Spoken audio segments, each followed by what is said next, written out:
Stakeholders for the advancement of women's rights this Thursday in Abuja called for increased representation and participation of women in peacekeeping and conflict resolution efforts in the country. Speaking at a one-day conference to mark the United Nations International Day of Peace, which is observed around the world on 21st September annually to strengthen the ideals of peace among countries, these stakeholders noted that women and children are usually the most affected in cases of crisis and insurgency, and therefore harped on the need for governments and relevant stakeholders to enhance their participation in ongoing peacekeeping and reconciliation efforts in the country. One of the key principles and values of this year's celebration is one, solidarity, collaboration, fairness, justice, and equality. And if we cannot advocate for that starting from here, because charity begins at home, then the president will only be saying to be doing half of the job. So this program is strategic in the sense that we are asking Mr. President to rethink strategy on inclusion, especially in inclusive governance. Yes, we applaud him for bringing some women on board into his cabinet, but we do not just have brilliant women at the ministerial level.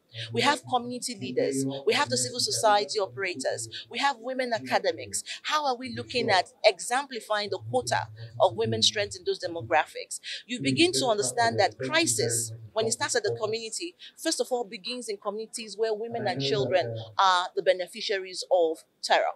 They are the ones who are displaced. Since today is a day for peace, and United Nations have marked today to say, let us have a one day free of war and free of conflicts and all of that. And women as the burden also, that anything that happens in war, it affects the women and children and all of that.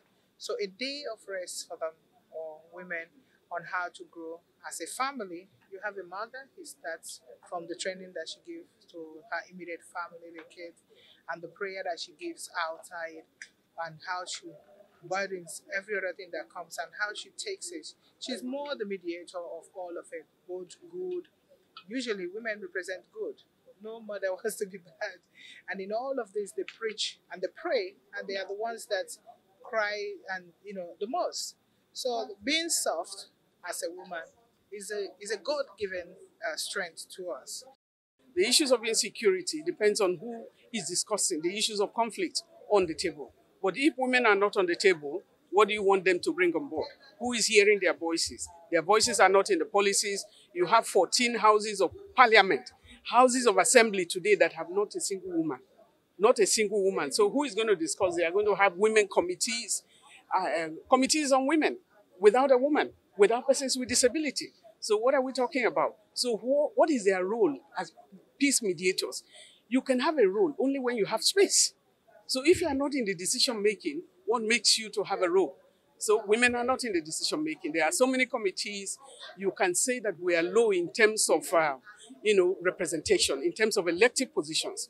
But when it comes to appointing position, what is holding the hand of the politicians or the leaders, from appointing women? So women are not on the table. They are simply not on the table.